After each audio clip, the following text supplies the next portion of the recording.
The end of the Tyrant King. Long ago, in the village of Oboro, there ruled a king named EZE Dumo.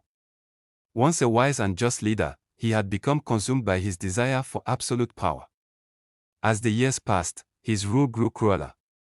He raised taxes on farmers, took children as servants, and punished even the smallest acts of defiance. His palace overflowed with treasures, while his people grew poorer and weaker by the day. Among the villagers was a young healer named Imoni. She had watched the people suffer under EZE Dumo's rule and knew something had to change. Imoni sought out her grandmother, Mama Zora, a respected elder who was known for her wisdom and stories of the old ways. Grandmother, Imoni said one evening, "How can we end this suffering?" Mama Zora looked at her thoughtfully. "The king draws his strength from the sacred staff of Uzuri.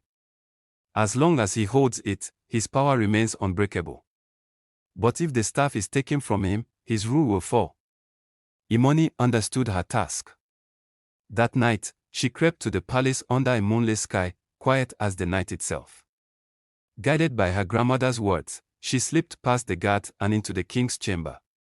There, the sacred staff rested beside his bed, gleaming with an eerie glow. With steady hands, Imoni took the staff and fled into the dense forest, where she hid it under a great tree guarded by ancestral spirits. When EZE Dumo awoke the next morning, he felt weaker, as if a spell had been broken. Realizing the sacred staff was missing, he roared in fury, calling for his guards to search the village.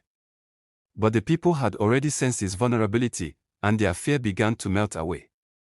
They gathered in the village square, no longer afraid, demanding an end to his rule. Without the sacred staff, EZE Dumo was powerless.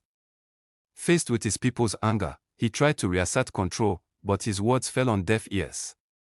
The elders and villagers, emboldened by Imoni's courage, pushed him from the palace and into exile. Banished and alone, EZE Dumo left Oboro, a fallen king stripped of power.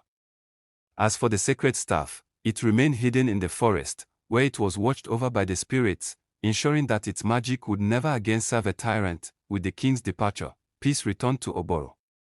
The people chose leaders from among themselves, and harmony was restored. For generations, they told the story of the end of the Tyrant King, a reminder of the strength and resilience that comes from unity and courage.